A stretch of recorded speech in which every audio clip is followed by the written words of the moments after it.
Movie शुरू होते ही हम एक आदमी को देखते हैं जिसके जिस्म पर बहुत सा ऊन लगा होता है। उसने कपड़े नहीं पहने होते और वो एक मैदान में भाग रहा होता है।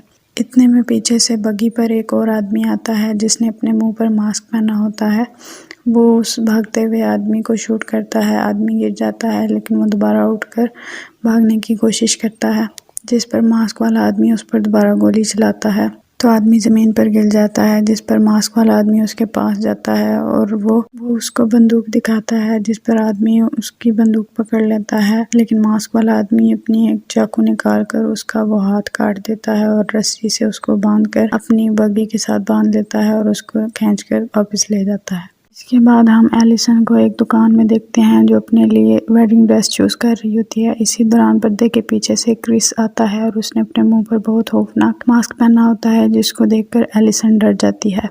क्रिस ये सारा कुछ कैमरे पर रिकॉर्ड कर रहा था। असल में वो यूट्यूब पर प्रैंक्स बनाता था और वो एक सोशल मीडिया सेलिब्रिटी है। वो हमेशा खौफनाक मास्क पहनकर अपनी गर्लफ्रेंड एलिसन को डराता था और वो वीडियोस यूट्यूब पे अपलोड करता था। इसके बाद एलिसन एक डॉक्टर के क्लिनिक में बैठी होती है। एलिसन और क्रिस प्रेगनेंसी के लिए ट्राई कर रहे होते हैं, इसलिए वो एक फर्टिलिटी प्रोग्राम ज्वाइन करते हैं। जब वो डॉक्टर के ऑफिस से बाहर आते हैं तो क्रिस अपने एक पुराने दोस्त जेसी से मिलता है। कुछ बातें करने के बाद जेसी क्रिस को बताता है कि उसने कंट्री साइड पर एक चर्च खरीदा है और अब वो उसमें अपने फियांसे डेविड के साथ रहता है। इसके बाद वो उन दोनों को अपने घर पर इनवाइट करता है। वो दोनों वीकेंड पे उसके घर जाने के लिए राजी हो जाते हैं। इसके बाद क्रिस और एलिसन अपने घर चले जाते हैं। क्रिस लैपटॉप के आगे बैठकर यूट्यूब वीडियो बना रहा होता है। इसी दौरान एलिसन क्रिस को कहती है कि उसे डॉक्टर ने कहा है कि वो किसी किस्म का स्ट्रेस ना ले। वो कहती है कि मैं चाहती हूँ कि अब तुम मेरे साथ कोई प्रैंक ना करो और मैं कभी भी तुम्हारे प्रैंक्स का अब हिस्सा नहीं बनना चाहती। वीकेंड पे गाड़ी में वो लोग जेसी के घर जा रहे होते हैं। रास्ते में एलिसन क्रिस को कहती है कि अब फर्टिलिटी प्रोग्राम के लिए उसे बहुत सारी मेडिसिन लेनी होगी। वो लोग जब वहाँ पहुँच जाते हैं तो वो जेसी के फियांसे डेविड से मिलते हैं। वो लोग उनके लिए फूल लेकर गए थे जो वो डेविड को दे देते हैं। इसके बाद वो उनके घर में इधर उधर देखना शुरू कर देते हैं। वो देखते हैं कि उनके घर में बहुत सारे खौफनाक मास्क पड़े हुए हैं, जिनको देखकर एलिसन डर जाती है।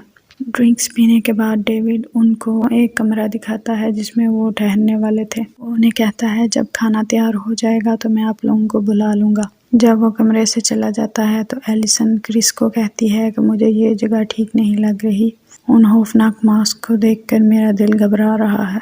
बाद में जब वो लोग अपने कमरे से बाहर जाते हैं तो डेविड खाना बना रहा होता है और जेसी के साथ फ़ोन पर लगा होता है। जब फ़ोन बंद होता है तो वो क्रिस और एलिसन को कहता है कि मेरे पास एक अच्छी खबर है और एक बुरी खबर है, तुम दोनों में से कौन सी पहले सुनना चाहोगे?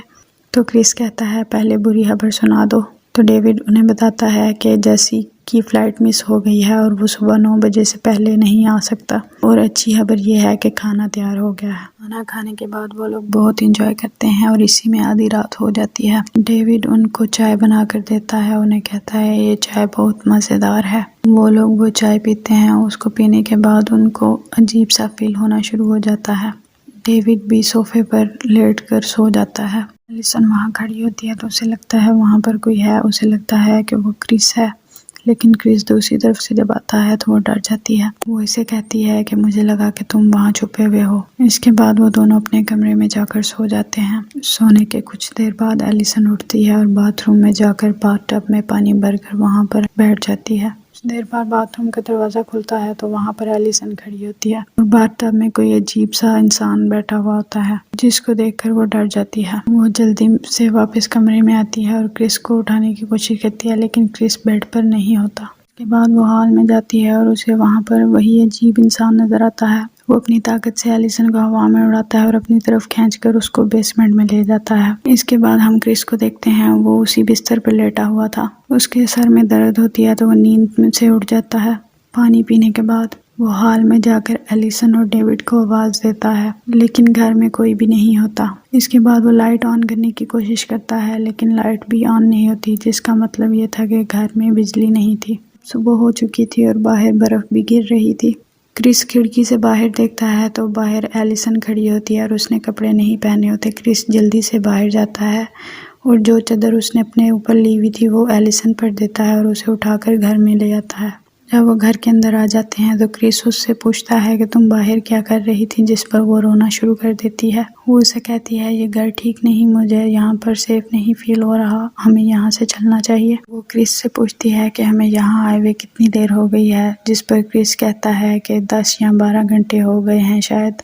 एलिसन कहती है कि फूलों को देखो, जो फूल वो लोग लेकर आए थे वो टेबल पर पड़े हुए थे और वो पूरी तरह मुरझा चुके थे, जिन्हें देखकर क्रिस भी घबरा जाता है। वो लोग अपना फ़ोन ढूंढने लग जाते हैं लेकिन उन्हें फ़ोन नहीं मिलता। क्रिस छत पर लगी हुई एक लाइट की बैटरीज निकालता है और वहाँ पर पड़े एक रेडियो में डालता है। रेडियो ट्रांसमिशन पर वेदर रिपोर्ट चल रही होती है जिसमें डेट बताई जाती है, तो उन्हें पता चलता है कि उन्हें यहाँ पर आए हुए 4 दिन हो गए हैं।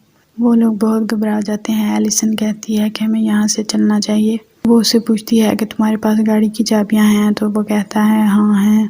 जब वो अपना सामान लेकर घर से बाहर जाते हैं तो देखते हैं कि उनकी गाड़ी वहाँ पर नहीं होती। एलिसन ये सब देखकर बहुत घबरा जाती है। वो क्रिस को कहती है कि हमें पुलिस को फ़ोन करना चाहिए। कहता है कि हमारे पास फ़ोन नहीं है और अगर होता भी तो उसकी बैटरी लो होनी थी। क्रिस अपने बैग में चार्जर ढूंढता है तो उसे पावर बैंक बैग में मिल जाता है, जिस पर वो दोनों घर के अंदर जाते हैं और दोबारा फ़ोन ढूंढने की कोशिश करते हैं। एलिसन फ़ोन ढूंढने उसी कमरे में जाती है जहाँ पर वो रुके हुए थे। फ़ोन ढूंढते ढूंढते उसकी नज़र दीवार पर लगी हुई एक पेंटिंग पर पड़ती है, जिसकी आंख में एक कैमरा लगा होता है। वो क्रिस को बुलाती है और उसे वो कैमरा दिखाती है, जिस पर उन्हें पता चलता है कि वो लोग हम पर नज़र रख रहे थे। क्रिस बहुत गुस्से में होता है और वो चिल्लाना शुरू कर देता है। वो डेविड को बुलाता है। वो कहता है कि सामने आओ। एलिसन हॉल में खड़ी होती है तो उसे वही खौफनाक आदमी दोबारा नजर आता है। वो उसके बिल्कुल पास आकर रुक जाता है, जिससे वो बहुत ज़्यादा डर जाती है। एलिसन बहुत घबराई हुई होती है। वो क्रिस को कहती है कि प्लीज़ यहाँ से चलो, तो वो दोनों पैदल ही वहाँ से निकल जाते हैं। थोड़ी देर चलने के बाद उसे याद आता है कि उसकी दवाइयाँ तो उसी घर में रह गईं। क्रिस कहता है चलो वापस चलें, तो एलिसन कहती है नहीं प्लीज़, मैं उस घर में दोबारा वापस नहीं जाना चाहती। क्रिस उसे कहता है अच्छा तुम बाहर रुकना, तो मैं अंदर से जल्दी से दवाइयाँ ले आऊँगा। वो लोग उस घर के पास वापस जाते हैं। एलिसन बाहर ही खड़ी होती है और क्रिस घर के अंदर जाता है और जाते जाते वहाँ पर पड़ी एक कुल्हाड़ी भी अंदर साथ ले जाता है। भी घर के अंदर गया ही था कि कुछ देर बाद उसे एलिसन के चीखने की आवाज़ आती है। वो जल्दी से बाहर आकर देखता है तो एलिसन को कोई चीज़ धकेल कर बेसमेंट में ले जा रही होती है। वो भी जल्दी से उनके पीछे आता है। बेसमेंट का दरवाज़ा बंद होता है तो क्रिस कुल्हाड़ी से वो दरवाज़ा तोड़कर अंदर चला जाता है।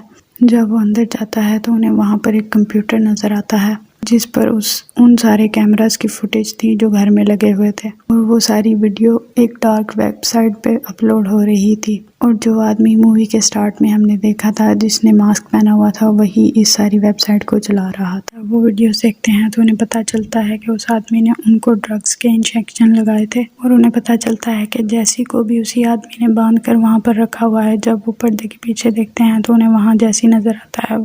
वो उसकी रस्सियाँ खोलते हैं तो इतने में वहाँ मास्क वाला आदमी भी आ जाता है। उन्हें कहता है कि तुम लोगों को यहाँ पर नहीं आना चाहिए था। फिर वो गन पॉइंट पर उन सबको धमकाता है और एलिसन को कहता है कि वो डांस करे।